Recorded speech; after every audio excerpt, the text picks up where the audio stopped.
Video like کر کے آگے شیئر ضرور کر دینا۔ اندھی بن کر رہنا مجھے گوارا ہے، مگر پاپی بن کر رہنا مجھے گوارا نہیں ہے۔ ایسی لڑکیاں تھی ہماری، ایسی بیٹیاں تھی ہماری۔ آپ مجھے بتائیں آج کیا ہوگا، کیا ہو رہا ہے؟ تو آؤ، گناہ بڑھ گئے اس لیے بے چینی بڑھ گئی۔ اب بے چینی کا علاج سب سے پہلے گناہ سے توبہ، اس لیے کہ اسلام میں توبہ وہ عظیم دروازہ ہے کہ جو بڑے بڑے پاپیوں کے پاپ کو مٹا دیتا ہے، اور یہ قیامت تک کھلا رہے گا، اور اس دروازے کا کوئی ٹھیکیدار نہیں ہے۔ اس دروازے کو کھول بند کرنے کی ذمہ داری کسی کے ہاتھ میں نہیں ہے۔ آپ جہاں بیٹھ کر اپنے اللہ کی بارگاہ میں دو ندامت کے آنسو بہا دے، صرف دو آنسو ندامت کے بہا دے، اور سچے دل سے معافی مانگ لے، وہ ساری زندگی کے گناہوں کو مٹا دے گا۔ لیکن ہم نے قدر نہیں کی اللہ کی رحمت کی، اللہ کی رحمت کی قدر نہیں کی۔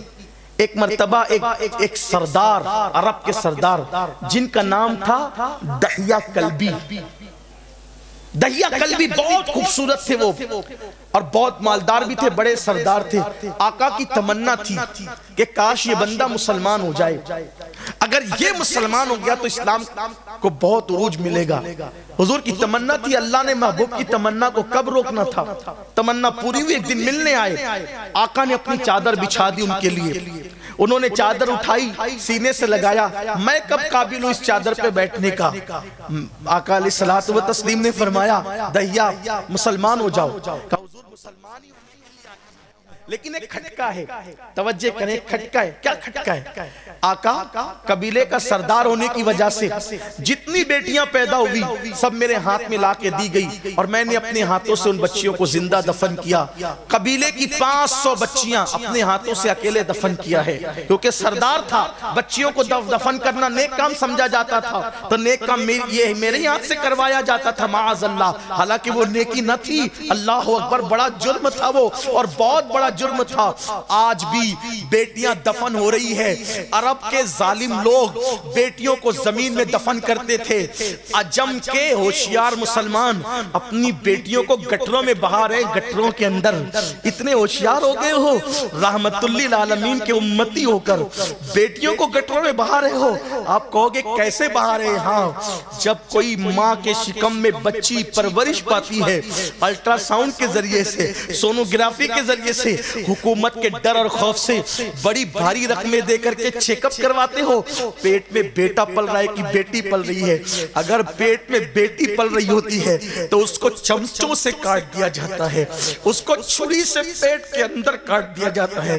سوچو تو صحیح، جس نبی نے پتھر کھا کر بیٹیوں کو زندگی دی تھی، جب اس نبی کا کلمہ پڑھنے والا امتی ماں کے پیٹ میں ڈاکٹروں کے ذریعے سے بیٹی کے ٹکڑے کر اس کو بغیر کفن کے نالیوں میں بہاتا ہوگا، مکین گنبد خضرا کے دل پہ کیا گزرتی ہوگی؟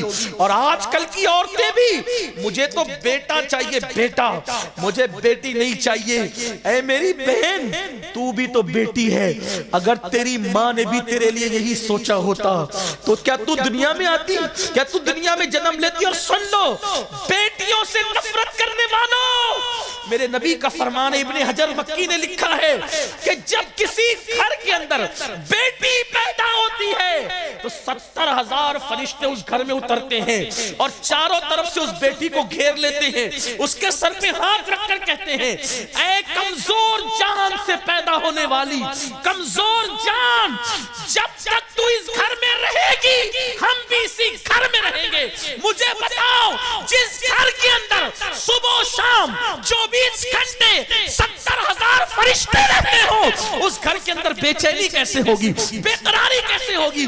اللہ اکبر، بیٹیوں سے نفرت مت کرو، حضور کا دل دکھتا ہے، حضور کا دل دکھتا ہے۔ بلکہ آقا نے تو یہاں تک فرمایا میں خود بیٹیوں کا باپ ہوں۔ آقا فرماتے میں بیٹیوں کا باپ ہوں۔ اگر تمہارے یہاں بیٹی بھی اور بیٹے بھی ہوں، اگرچہ بیٹا ایک ہو بیٹیاں زیادہ ہو، بیٹے کی اہمیت زیادہ ہوگی۔ سفر سے آنا، گفٹ لانا، پہلے گفٹ بیٹے کو مت دینا، پہلے گفٹ بیٹیوں کو دینا، کیونکہ بیٹیوں کا دل بہت کمزور ہوتا ہے۔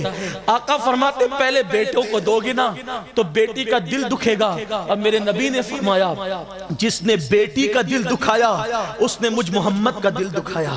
بیٹی کا دل دکھانا نبی کا دل دکھانے کے برابر ہے۔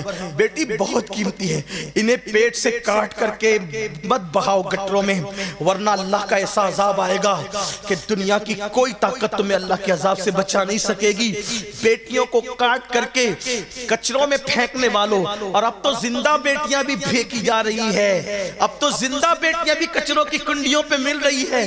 بیٹی بہت اہم ہے، یاد رکھنا، یاد رکھنا۔ ہو سکتا ہے کبھی ایسا ہو کہ بیٹوں پہ جو تم غرور کر رہے ہو وہ بیٹے تمہیں کام نہ آئے، یہ بیٹیاں بڑھاپے میں تمہارا سہارا بن سکے۔ کیا کورونا نے نہیں بتایا کوئی اپنا نہیں ہے؟ کورونا کی وبا پتہ نہیں کیا ہے، میں کوئی اس پہ تبصرہ نہیں کروں گا، لیکن بتایا کوئی اپنا نہیں ہے۔ آگے شیئر ضرور کر دینا۔ اللہ حافظ۔